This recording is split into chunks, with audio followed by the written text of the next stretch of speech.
Merry Christmas, everyone! Merry Christmas!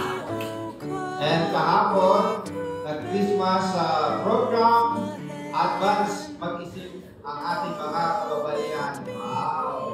Okay, praise the Lord! Nandito kami, nawitnasan namin, nakita namin ang kasiyahan, ang celebration ng ating mga kababaihan. Praise the Lord! And looking forward sa ating Christmas program as a church, December 15. Yan po. Kanya-kanya dala po tayo ng, ano ba to? Pagkain na. Okay. Sa ibang bansa, ang greeting nila pag kapaskuhan is Happy Holidays. Bali, tinatanggal na nila yung Merry Christmas kasi pro-Christian. Gusto nilang tanggalin yung pagiging pro-Christian, lalo na yung mga Western countries. Pero sa Pinas, masaya pa rin tayong bumati na Merry Christmas. Napakalaya, walang problema. We are still a religious country at dalangin natin na we can make this opportunity ngayong Kapaskuhan para i-share natin ang pinakamensahe ng Kapaskuhan na si Jesus Christ. And we say amen to that.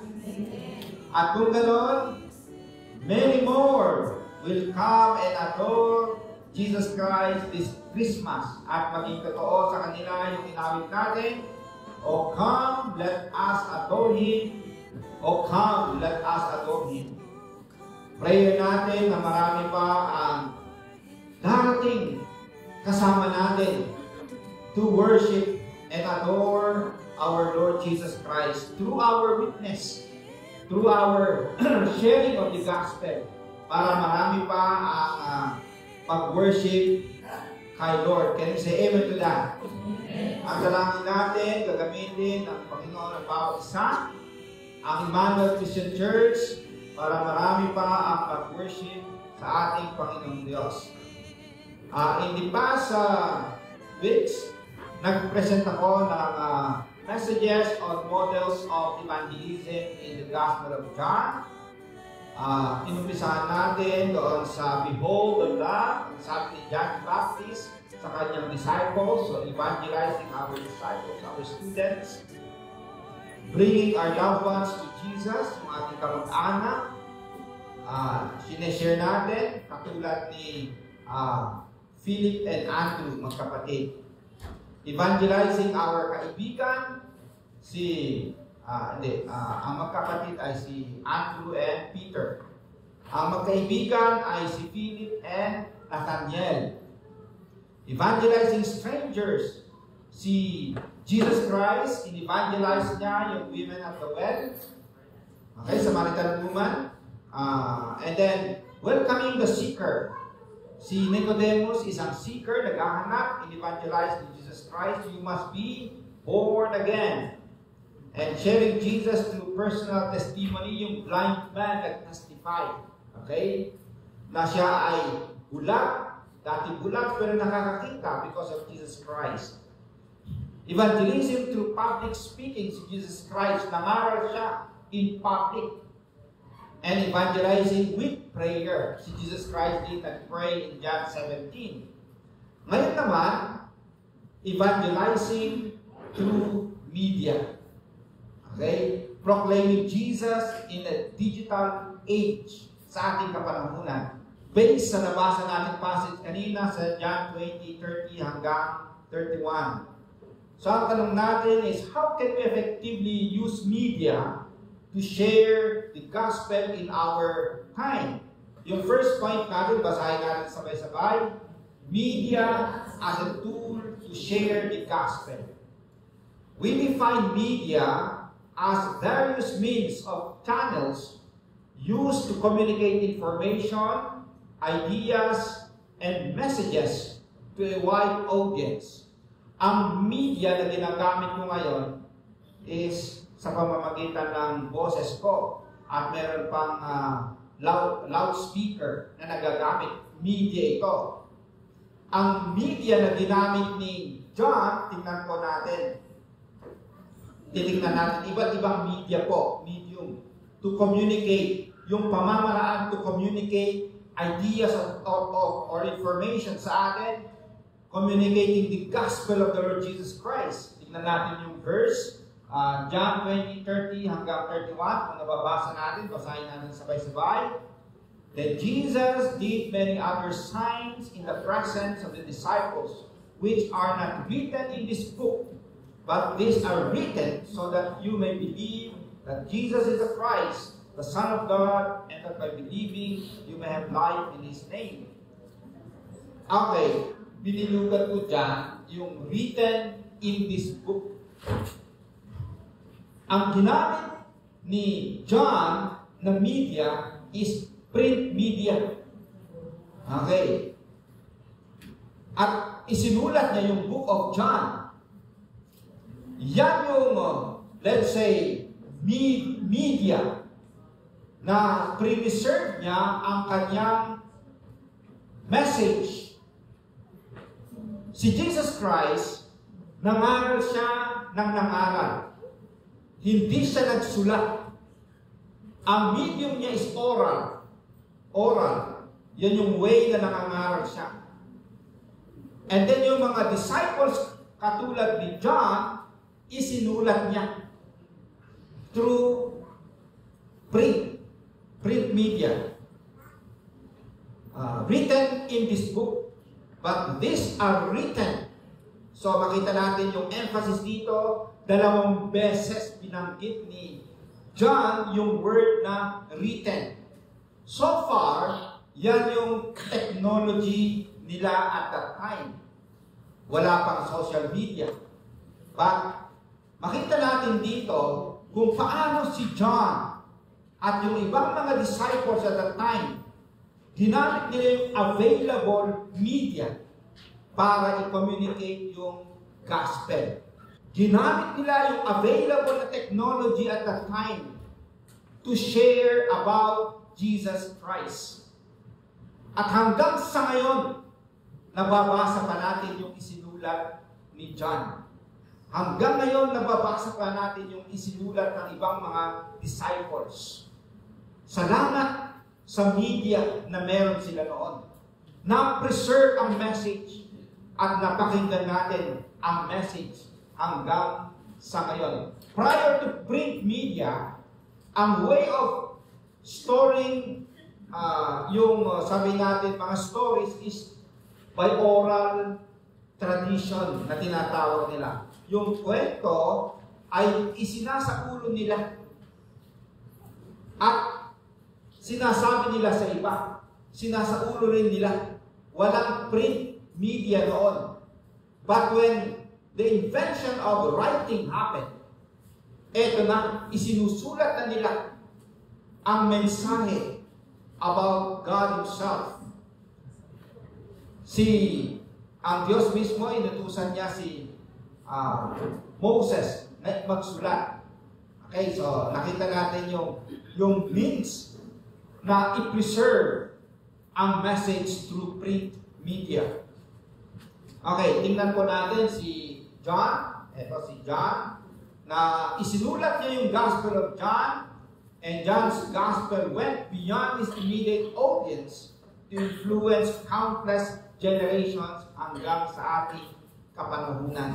So nakita natin dito yung kahalagahan ng media. The message was communicated and the message was preserved hanggang sa ating kapanahunan. Yung ginamit din natin ito, and even ngayon, yung nagdi-distribute tayo ng tracts, yung mga babasahin. Okay? Very recent, ginagamit natin ito in the mga nagdaang taon, at hanggang ngayon, effective pa rin ito. Na may mga nag-share through this print media. May kwento na nabalitaan ko na mahihiyain.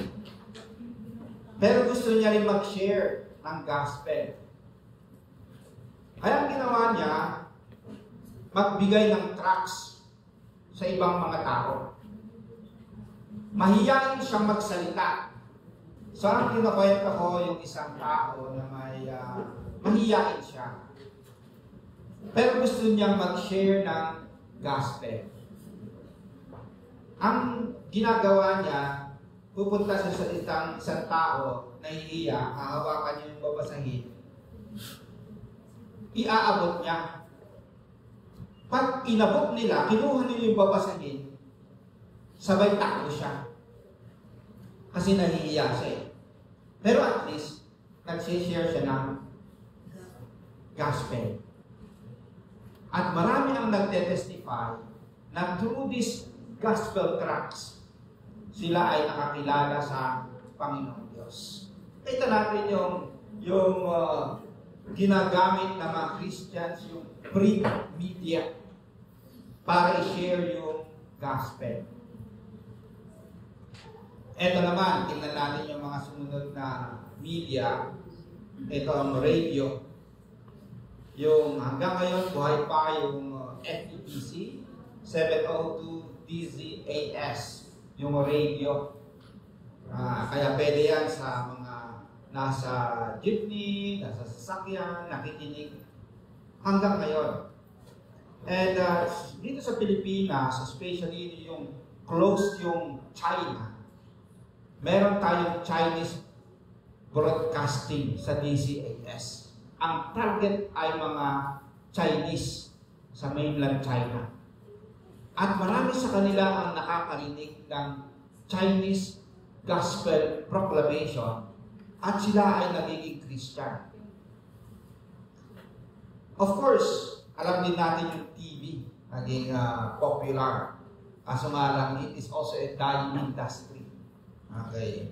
May time na kami na lang mag-asawa nanonood ng karto. Okay, sunod-sunod yung kung ano na lang, pagkatapos walang interest yung mga anak namin, which means the next generation are not interested in this TV industry anymore. Okay? Yung mga katulad na lang natin, yung edad natin, ang pwede pa, no? Pero they have a different stage. Pero ito, it became very powerful noon. Kaya ang daming mga tele-evangelists, they preach dito sa pamamagitan ng TV. Alright? At may time pa sa Pilipinas noon na binayaran lahat ng station ng isang Christian organization, yung at that time, yung kay Frank Graham, para walang mai-broadcast sa time ngayon. Mahal na araw yata yun kundi about the Lord Jesus Christ. Lahat ng TV station, yun yung kanilang i-broadcast. So, it became like a powerful tool, media, para i-share yung gospel. Ito naman, yung cassette tape next. Sino bang nakaabot nitong yung next na slide? Yan, yung cassette. Okay, meron yung cassette. Later on, nagkaroon ng Walkman. Pero cassette pa rin yung laman. Pwede kang mag-record dito sa mga kabataan na hindi nakakaalam.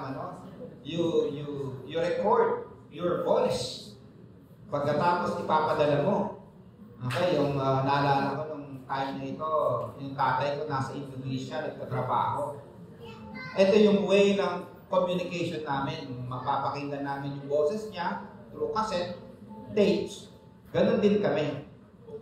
And this has been a powerful tool din para pwedeng i-share yung mga messages, i-record yung mga messages.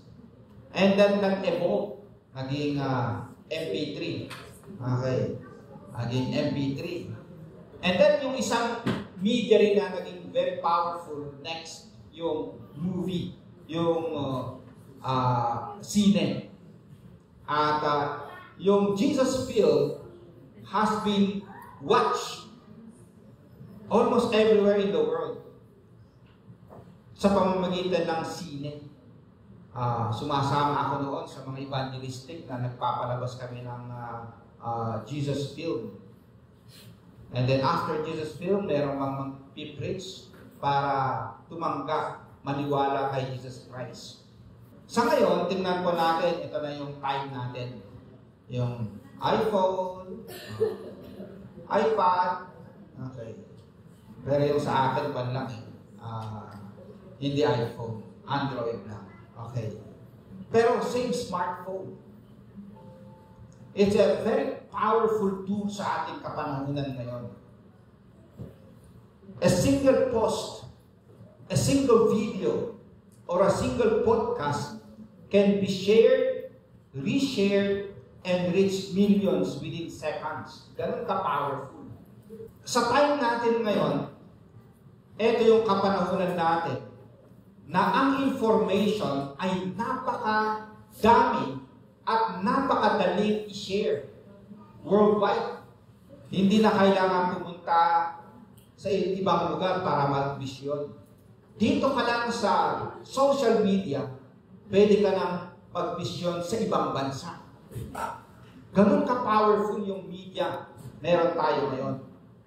Ang tanong, are we using these tools for God's glory? Can you say amen to that? Ito ginagamit din ng kaaway. Meron tayong hindi nababasa o hindi mababasa. Kailangan meron tayong mga gadgets. May tinatawag silang deep web.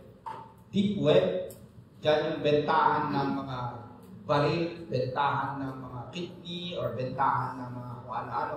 And even mga illegal na transaction na hindi natin mababasa on the surface. Ginagamit din ito ng mga masasama. Pero, in our time, we can use for God's glory. Can you say amen to that? Wala nang kadahilanan, actually, na hindi mapakinggan ng mga tao ang mensahe ng Panginoong Diyos. Because yung technology na meron tayo is very powerful. Pwede natin magamit. Yung mundo nasa ating kamay. Hawak lang natin yung smartphone natin. Everything is there. And napakadaling i-share din yung gospel. There is no excuse that people have no opportunity to hear God's message of salvation. Pagdating ng Judgment Day, hindi masasabi ng mga tao, hindi ko po napakinggan. Wala pa akong opportunity. In our time, may opportunity na mapakinggan ng tao ang salita ng Panginoong Diyos because the power of the social media in our time. During pandemic, na-display yan. At dito sa Emmanuel Christian Church, nagkaroon tayo ng YouTube channel. At meron din tayong FB. Okay. This can be harnessed and still be used powerfully para ma-reach yung hindi natin ma-reach. So we ask the question, how can I use my media platforms to share the gospel? Okay, so next point natin. How can we effectively use media to share the gospel in our time? Basahin natin ng sabay-sabay. The message about Jesus as the focus. Tingnan po natin yung passage natin. Now, Jesus did many other signs. Pag sinabing signs, dito yung miracles ni Jesus Christ. So, ang focus is about Jesus making signs or performing signs in the presence of the disciples, which are not written in this book. Ang dami pang mga ginawa ni Jesus Christ na hindi nakasulat sa libro. But these are written, sabi ni John, so that you may believe that Jesus is the Christ, the Son of God. Ang pinakamensahe ng gospel is the Lord Jesus Christ. Can you say amen to that? Amen. Ang pinakamensahe ng mga isinulat ni John is about the Lord Jesus Christ. Yun yung pinaka-center ng kanyang isinulat about the Lord Jesus Christ.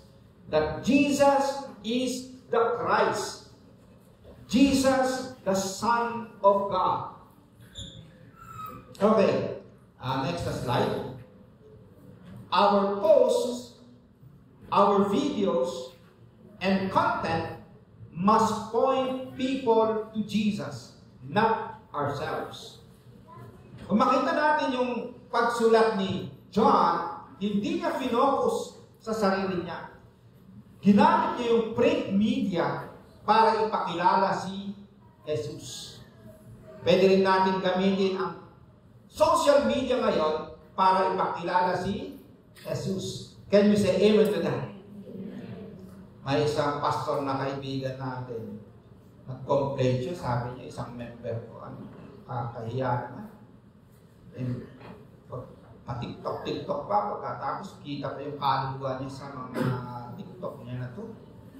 Imbis na ang Panginoong Jesus ang kanyang i-display, ano ba to? Oo, so nahihiya siya, sabi niya, meron akong member na ganito, ano? Kung mag-short, kita-kita na yung gamit na yung tinatawag nila kung anong pangalan ng short na yun. Nakakahiyang banggitin din. Pagkatapos pag nagdamit pa ng sando, kita yung kaluluwa, pagkatapos pas TikTok pa. Imbis na ang ating ipagmamalaki, yung nagmahal ang nagligtas sa atin. May mga place naman yung mga ganun, na natin, pero huwag naman masyadong makita yung kaluluwa, Okay. Pero ang lesson na makita natin dito kay John, ang kanyang ipinagmamalaki sa pinili niyang media ay si Jesus Christ. Pwede natin gamitin yung media meron tayo to present Jesus Christ. Ang sabi ko sa aking mga anak, isipin natin, tayo ay ordinaryong mga tao rin, pero iba tayo.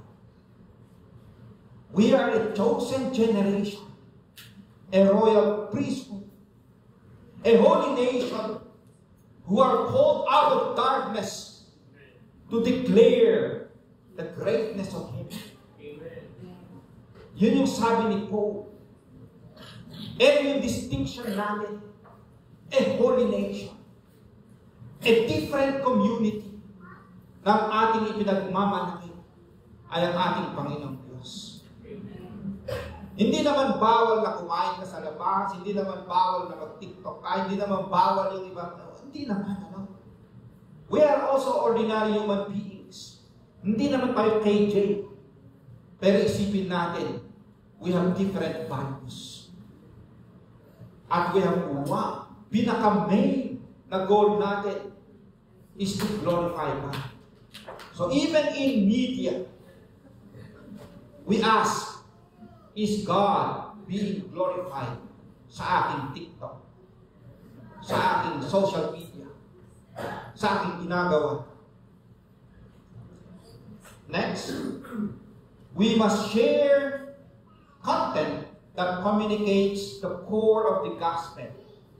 Jesus' life, death, resurrection, and the hope He offers. Panghuli, we ask the question, how can we effectively use media to share the gospel in our time? Multiplication through conversions as the prospect. Okay? Yung may mga ma-convert pa. Yun yung prospect natin. Balikan natin ulit yung passage natin. Now Jesus did many other signs in the presence of His disciples, which are not written in this book, but these are written that you, yung you doon is plural. Ang audience niya ay hindi lang isa, kundi marami. And He was expecting that you may believe that Jesus is the Christ, the Son of God, and that by believing you, plural, may have life in His name. Chinek ko sa Griego kung ito talaga ay plural, kasi sa English pwede yung you ay singular or plural. Chinek ko sa Greek, it is really plural. The idea ay marami ang makakarinig, makakakilala, makakabasa sa isinulat ni John. And by believing in Jesus, magkaroon sila ng buhay na walang hanggan. Ang isinulat ni John na gospel, ang pinaka-aim niya is to proclaim Jesus Christ. At kung maniwala ang mga nakabasa, nakarinig, sila ay magkakaroon ng buhay na walang hanggan. Hallelujah! And praise the Lord, nakaabot sa ating kapanahunan. Yung isinulat ni John. Nakilala natin si Jesus Christ. Hallelujah! Naniwala tayo na siya yung Mesias, si Jesus, na naipanganak. And we are celebrating every Christmas season yung kanyang kapanganakan. But we also believe in Jesus as the Son of God. Siya ay Diyos. Hindi siya tao lamang. Yes, 100% human being, 100% God. We believe in Jesus Christ. And because of that, sabi dito, and that by believing, you may have life in His name. Meron tayong buhay sa Kanya pangalan. Sa John 3:16, for God so loved the world that He gave His only begotten Son, that whosoever believes in Him shall not perish, but have everlasting life. Ang faith, ang belief, yun yung parang kamay na tatanggap sa regalo na si Jesus Christ. Ikaw ba ay naniwala kay Yesu Kristo? Kung ganon, meron kang buhay na walang hanggan. Hallelujah! Hallelujah! Hallelujah! Praise the Lord! Halakpan natin ang ating Panginoon Diyos. Dahil po sa Kanyang ginawa sa krus ng Kalbaryo na ating pinaniwalaan, nagkaroon tayo ng buhay na walang hanggan. Hindi po yung kailangan mong magtrabaho, magpakahirap, gumawa ng ganito, ganyan, maging religyoso na ganito, ganyan para maligtas ka. Hindi po ganon. Ang nire-require para tayo ay maligtas, believing in Jesus. And that by believing, we may have life in His name. Next slide. Every message, story, or post should leave a clear path for the audience to respond to Jesus in faith. So, tayo po ay nag-respond in faith. Pag tayo din ay nag-share sa social media or sa ating mga kaibigan or kanino man, pwede nating tanungin, ikaw ba ay naniniwala kay Jesus? Naniniwala ka ba sa Kanya? Sa Kanyang ginawa? We are inviting na sila rin ay mag-respond sa pananampalataya. Kung ang Holy Spirit ay kumikilos sa kanilang buhay, on that moment, sila ay maniniwala and they will respond and they will have life in Jesus. Now, maraming nag-share ng kanilang testimony ng gospel sa social media at nakita ko si Justin Bieber's testimony on Jesus. Jesus changed my life. Sineshare niya si Jesus Christ. Dati kasi ay naging very famous, instant naging famous, ang galing Pagkatapos, later on, nalulun sa drugs. Okay? Pero dahil and then nawala siya, parang wala ng pag-asa. Pero nung makilala niya si Jesus Christ, bumalik siya uli. At ngayon, nagtutuloy siya sa kanyang gawain, maawit, pero hindi niya nakakalimutan na i-testify ang ginawa ng Panginoon sa kanyang buhay. Ay isa sa atin, maraming mga katulad ng si C. Junior, Henry C. Jr., yung may-ari ng SM, yung anak na isa, nasa internet din yung kanyang testimony. Okay. Kahit si Rita Peralejo, kung paano siya na-convert na doon din. Sineshare nila yung testimony nila. At marami pang mga nag-share about Jesus Christ sa social media. At mayroon pang nag-testimony na siya ay isang depressed siya. Pagkatapos mayroong nakita niya sa Facebook na nangangaral, nag-share about Jesus. Pagkatapos, na-catch yung attention niya. Pagkatapos, tinignan niya pa yung ibang mga post ng tao na ito sa social media. Hanggang sa makontak niya by messenger yung tao na yun. Nagkaroon sila ng communication and then tinuruan siya kung paano mag-respond in faith. At ngayon, nung siya ay naging Kristiyano rin, hindi na siya depressed. Masaya na siyang nag-share din about Jesus Christ sa social media. We have a very powerful tool in our time para magamit. Para marami pa ang makakilala sa ating Panginoong Diyos. Marami pa ang maliligtas. Marami pa ang sasamba sa ating Panginoong Diyos. Sa PTS, may mag-ama doon na sila ay vlogger. Vlog. Yung vlog. Hindi yung V. Yung mga vlogger na video. Pero ito, susulat sila. Very interesting kasi sineshare nila yung faith nila. Yung conviction sila sa vlog na yun, nababayaran pa sila. Okay, sabi ko, okay lang. Oo, nababayaran pa sila pag nagsusulat sila ng mga vlogs. Maganda rin yung ginagawa natin na nagbabible study tayo. Kasama yan sa ating media in our time. At kumusta kaya yung Bible study natin? Kumusta kaya yung may nadadagdag kaya na interested na sumama sa ating Bible studies? Ang point ko na mga kapatid is that sa ating kapanahunan, we have a very powerful media na pwedeng magamit para may share si Jesus Christ. At sabi ni Jesus Christ, huwag natin siyang ikahiya. Mark 8:38. Sabi ni Jesus Christ, whoever is ashamed of me and my words in this adulterous and sinful generation, of him will the Son of Man be ashamed when he comes in his glory and the glory of the Father and of the holy angels. Mga kapatid, nais ng Panginoong Diyos na hindi natin ikahiya si Jesus Christ at ang kanyang mga salita. Hindi niya tayo kinahiya. Namatay siya sa krus para sa atin.